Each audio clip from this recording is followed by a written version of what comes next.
Hi guys, very good evening to all of you. Welcome to the weekly current affairs session where we discuss important current affairs for the entire week for the UPSC Prelims examination 2026. So guys, if you can hear me loud and clear, okay, consider giving a like to this live stream and please say I'm audible in the comment box guys. So, guys, we will start with the very first topic. So, guys, this week has been very, very important. Why? Because this week Nobel Prize has been declared.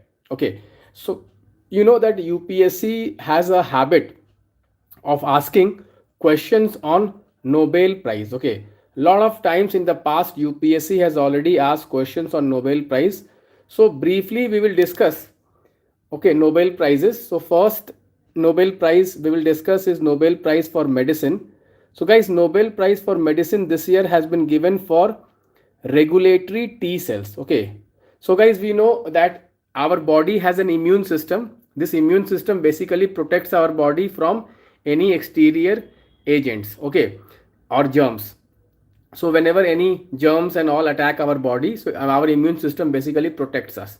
So in immune system there are various kinds of, okay, cells like B cells, T cells. Okay, so guys, these B cells, T cells basically help us, okay, to protect our body from any exterior, okay, kind of external germs and all that. But sometimes it may happen that our immune system, okay, start attacking our own cells of the body and they may hurt us. Okay, that is called, guys, autoimmune disease. That is called autoimmune disease. So guys, this regulatory T cells are kind of a break, okay, are kind of a break or kind of police cells which basically protects, okay, our body from any kind of, okay, T cell attack on it, or it basically controls the T cells so that it does not attack the body cells. Is this clear guys? Okay, is this clear guys? Why regulatory T cells are called the brake cells? They put brake on T cells so that they cannot attack their own cells. Is this clear guys? First topic, regulatory T cells, or they are also called Tregs. They are called Tregs, Tregs. Okay, Tregs. Okay, so please remember guys, Tregs are basically what? Regulatory T cells which protect our body from the T cells, okay, from the our immune system only. Okay, sometimes autoimmune diseases may happen. Okay, there are very common autoimmune diseases. Okay, so first topic is clear. I hope you will be able to handle it. Tregs are basically those cells which put brake on T cells from attacking the body itself, their own healthy cells. Yes, someone is answering correctly. Okay, very good. Shivam Bhatia, very good. Okay, can we move on to the next topic? Next topic, guys, is about the Nobel Prize in Chemistry. Nobel Prize in Chemistry this year has been given to MOF. MOF means what? Metallic Organic Framework. Guys, metallic organic framework are very unique kind of, okay, products which basically is created by joining the metal ions with organic, okay, with organic compound. So when we join metal ions with organic compound, we get a 3D structure, and this 3D structure has a unique characteristics that it has porosity. It has very large absorbent areas. Okay, it has porosity and very large absorbent area. This MOFs are basically used for capturing gases. Okay, so whether we can capture the CO2 from the atmosphere, we can also capture the hydrogen gas. Okay, so this basically MOF has very, okay, important applications in climate change mitigation and in hydrogen cells. Okay, and it can also have a very important, okay, kind of applications in desert area. In desert area, it can capture the moisture from the dry air.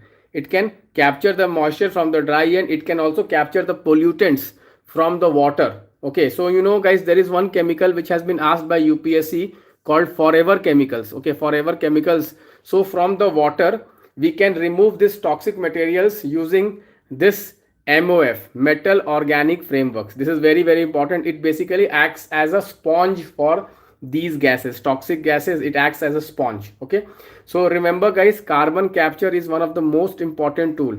Carbon capture is one of the most important tools which is used. Okay guys, next guys, next topic was basically, okay, Nobel Prize for Physics. Nobel Prize for Physics has been given for quantum tunneling. Okay, quantum tunneling. This is a very important discovery guys, because quantum tunneling is the basis of modern quantum computers. You know guys, UPSC has been focusing on quantum computers.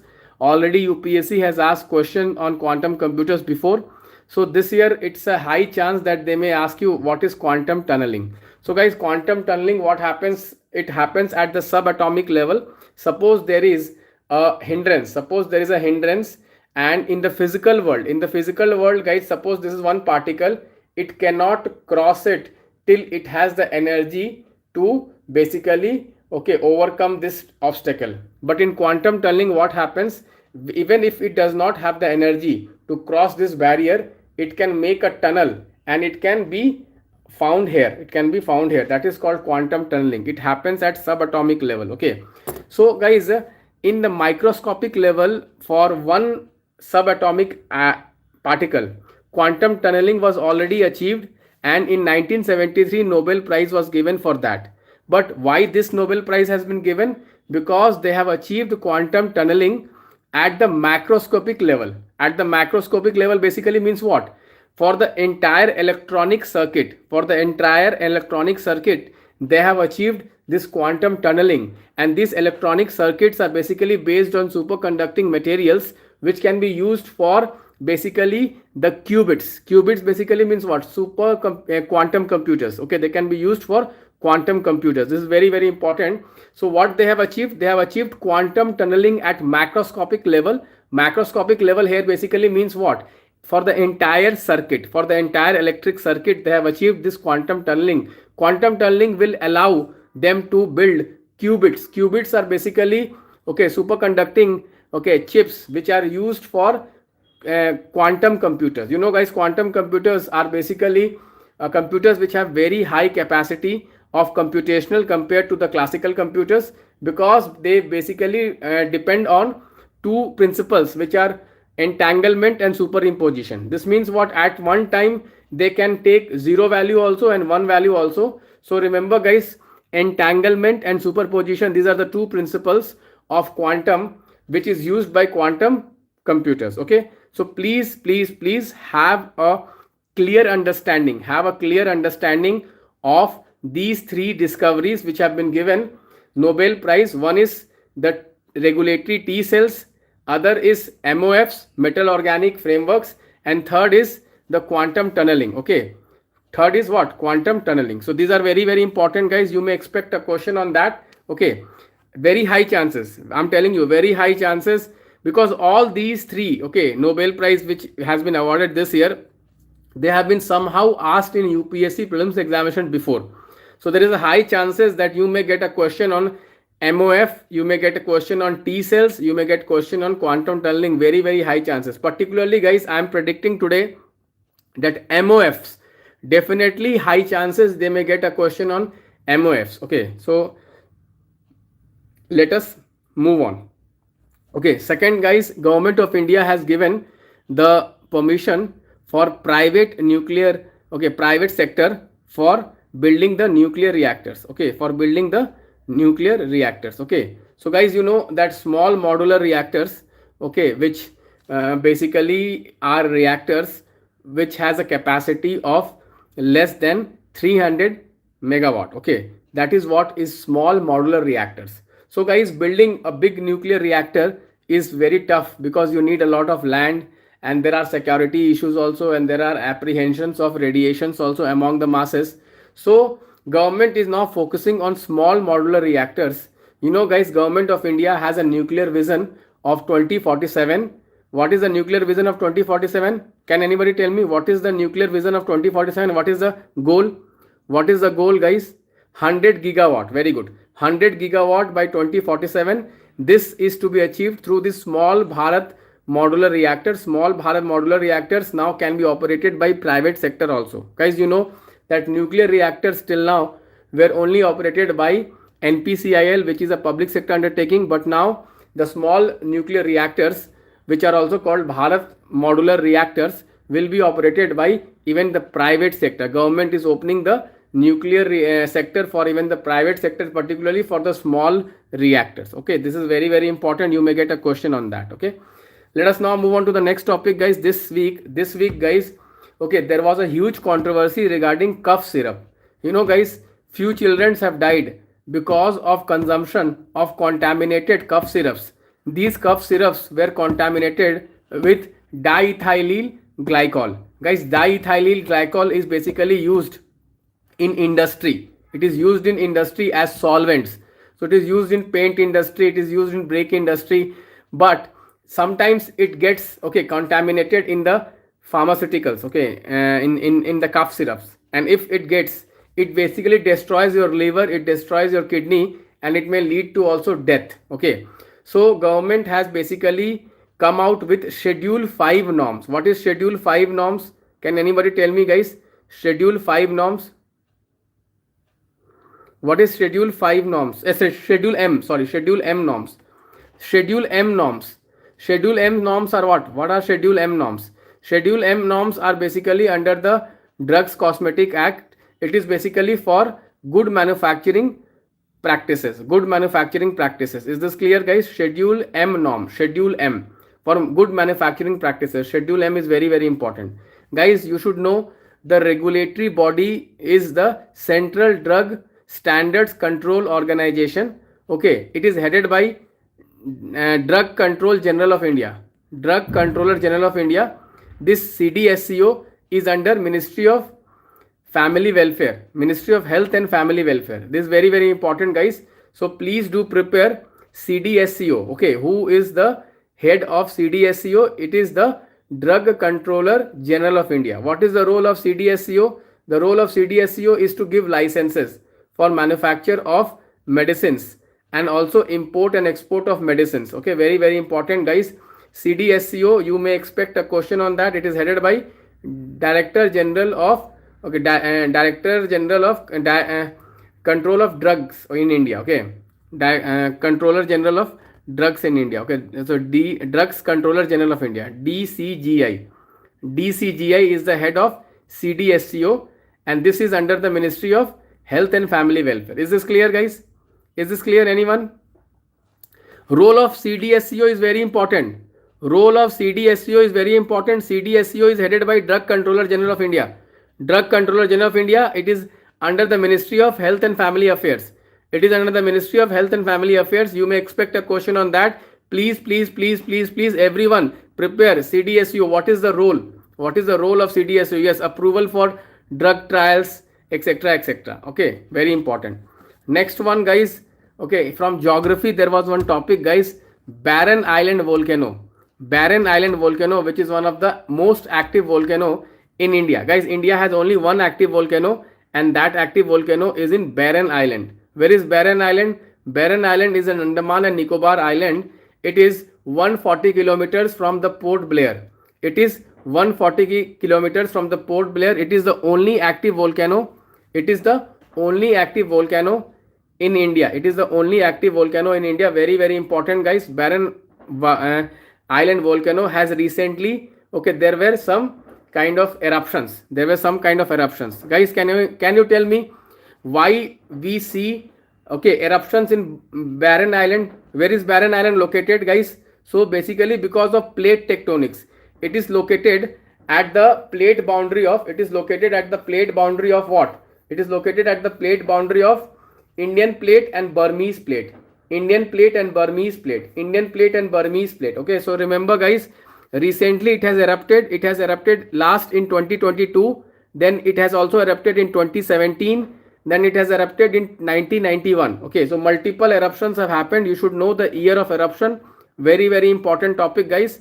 Next topic, guys, is renewable energy. Guys, you know, for the first time in the world, renewable energy generation has crossed the electricity generation by coal. So they may ask you about the renewable energy generation. So please, you should have a look at it. Okay, next topic, guys, from economy.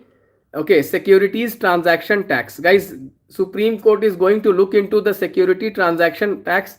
Can anybody tell me, guys, security transaction tax is what kind of tax? Is it a direct tax or is it an indirect tax? Can anybody tell me? It's a direct tax. It's a direct tax. They may ask you a question on that. Okay. Next, guys, from polity, there was one topic, the appointment of district judges. Guys, which article of the constitution talks about the qualification to be appointed as a district judge in India? Guys, can anybody tell me? So guys, article 233 basically says that the district judge will be appointed by the governor in consultation with the high court, and the district judge must have 7 years of experience. Okay, as an advocate, he must have 7 years of experience. So recently, Honorable Supreme Court has given a judgment that even if you are working in the lower judiciary, that 7 years can also be counted in the 7 years experience. Is this clear, guys? Very, very important. Okay. Next one, guys, from environment topic this week. One of the topic which was important is Philippines has developed the larvae cryobank technology. Larvae cryobank technology. Philippines have developed the larvae cryobank technology. Okay, for basically preservation of coral reefs. Guys, you know that coral reefs throughout the world are under stress because of increased climate change and increased acidification, increased temperature because of the global warming and also pollution. So guys, this technology, which is the larvae cryobank technology, can help you to conserve the coral reefs. Okay, so guys, this Philippines basically is part of the coral triangle.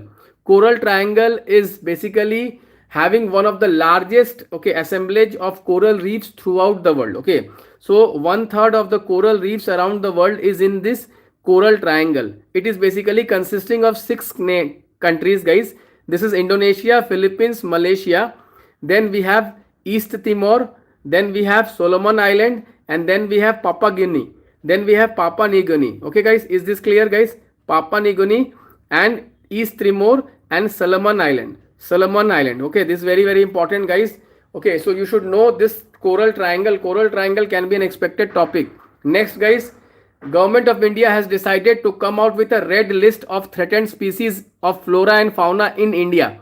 Guys, you know that at the global level we have the IUCN, and IUCN comes out with a red list of endangered species where basically it assesses the threat level to various species. Okay, so this IUCN has a congress. IUCN has a congress which happens every 4 years. Every 4 years this World Conservation Congress happens, guys. Now it is happening in Abu Dhabi. Last time it happened in 2021.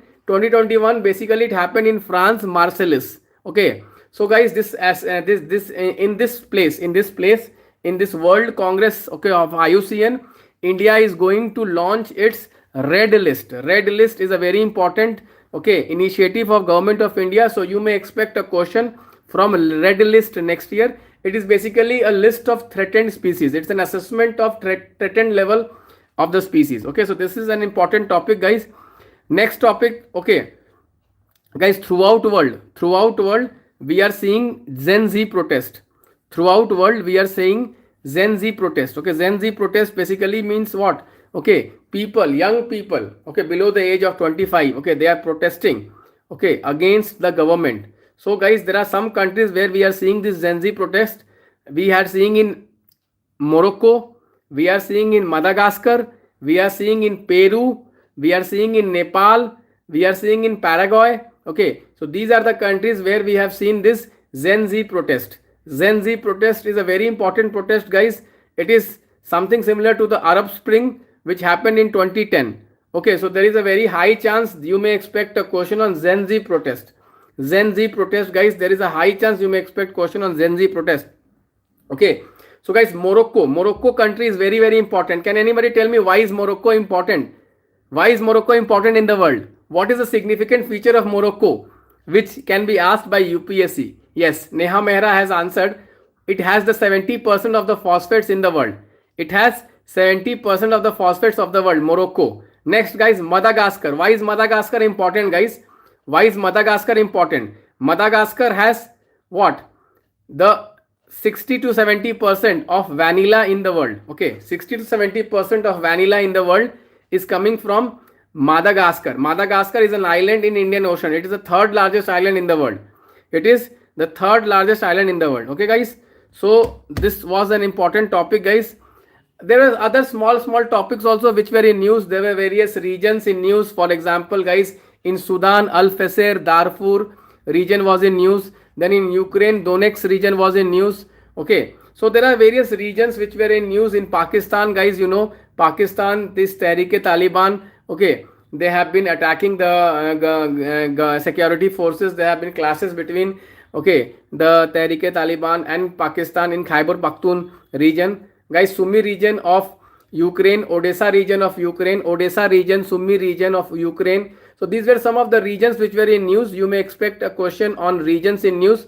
Guys, every day we are giving you the important places in international relation oriented. I hope you are taking note of it. So these were some of the important topics, guys.